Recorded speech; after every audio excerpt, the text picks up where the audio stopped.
మీరు బంగారం తాకట్టు పెట్టి ఆ బంగారం డబ్బులు కట్టలేక ఇబ్బంది పడుతున్నారా? ఆచారి గోల్డ్ వాళ్ళు మీ బంగారం కొని మీ లోన్ తీర్చి మిగిలిన డబ్బులు మీకు ఇచ్చేస్తారు. ఇంకెందుకు ఆలస్యం? ఆచారి గోల్డ్ ఈ నెంబర్స్ కి కాల్ చేయండి. ఏపీలో విచిత్ర రాజకీయాలు నడుస్తున్నాయి. ఎన్డీఏ ప్రభుత్వం అధికారం చేపట్టింది. ఎన్డీఏలో రాష్ట్రానికి చెందిన తెలుగుదేశం పార్టీ కీలక భాగస్వామిగా ఉంది. అదే సమయంలో వైఎస్ఆర్ కాంగ్రెస్ పార్టీ ప్రతిపక్షంలో ఉంది. ఆ పార్టీ తటస్థ వైఖరి అనుసరిస్తోంది. అయితే ఏపీ సీఎం చంద్రబాబు కాంగ్రెస్ అగ్రనేత రాహుల్ గాంధీ లైన్ లో ఉన్నారని జగన్ ఆరోపిస్తున్నారు. అదే సమయంలో ప్రధాని మోదీ గురించి కానీ బీజేపీ గురించి కానీ పల్లెత్తు మాట అనడం లేదు. ఇంకోవైపు బీజేపీ సహకారంతో గత ఎన్నికల నిర్వహణలో లోపాలు ఉన్నాయంటూ జగన్ చెబుతున్నారు. అదే తరహా వాదనలను రాహుల్ గాంధీ వినిపిస్తున్నారు. అయితే మిగతా రాష్ట్రాల గురించి ప్రస్తావించిన రాహుల్ ఏపీ ప్రస్తావన తీసుకురావడం లేదన్నది జగన్ లో ఉన్న అనుమానం. ఇలాంటి అస్పష్టత విధానాలు కొనసాగుతున్న ఏపీ రాజకీయాల్లో ఇప్పుడు ఉపరాష్ట్రపతి ఎన్నికలు కీలకం కానున్నాయి. భారత ఉపరాష్ట్రపతి తన పదవికి రాజీనామా చేశారు. దానిని భారత ప్రభుత్వం ఆమోదించింది కూడా.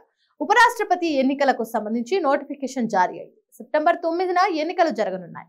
ఎలక్టోరల్ కాలేజ్ భారత ఉపరాష్ట్రపతిని ఎన్నుకోనుంది. 750 ఓట్లు ఉండగా అందులో సగానికి కంటే ఎక్కువ అంటే 430 ఓట్లు అవసరం. ప్రస్తుతం వైఎస్ఆర్ కాంగ్రెస్ పార్టీకి 11 మంది బలం ఉంది.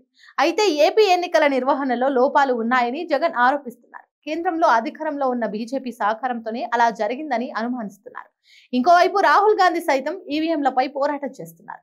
బీజేపీ ప్రత్యర్థి పార్టీలన్నీ ఒకే గొడుగు కిందకు వచ్చాయి. దీంతో వైఎస్ఆర్ కాంగ్రెస్ పార్టీ బీజేపీ బలపరిచిన నేతకు మద్దతు తెలుపుతుందా, లేకుంటే ఇండియా కూటమి బరిలో దించిన నేతకు సపోర్ట్ చేస్తుందా అన్నది తెలియాల్సి.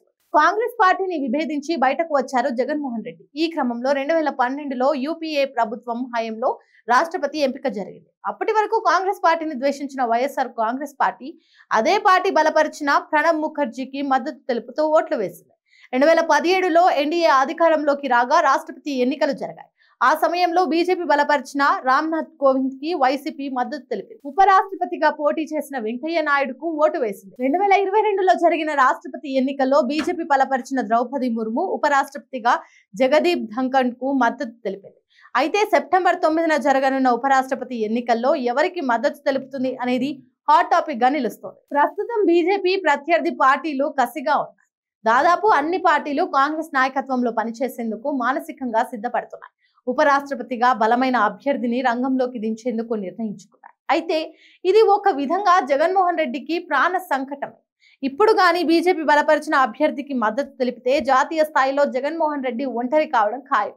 పోనీ ఇండియా కూటమి అభ్యర్థికి మద్దతు తెలిపితే కేసులు తెరపైకి రావడం తథ్యం. దీంతో జగన్మోహన్ రెడ్డి కక్కలేక మింగలేక సతమతమవుతున్నారు. చూడాలి మరి ఏం జరుగుతుందో.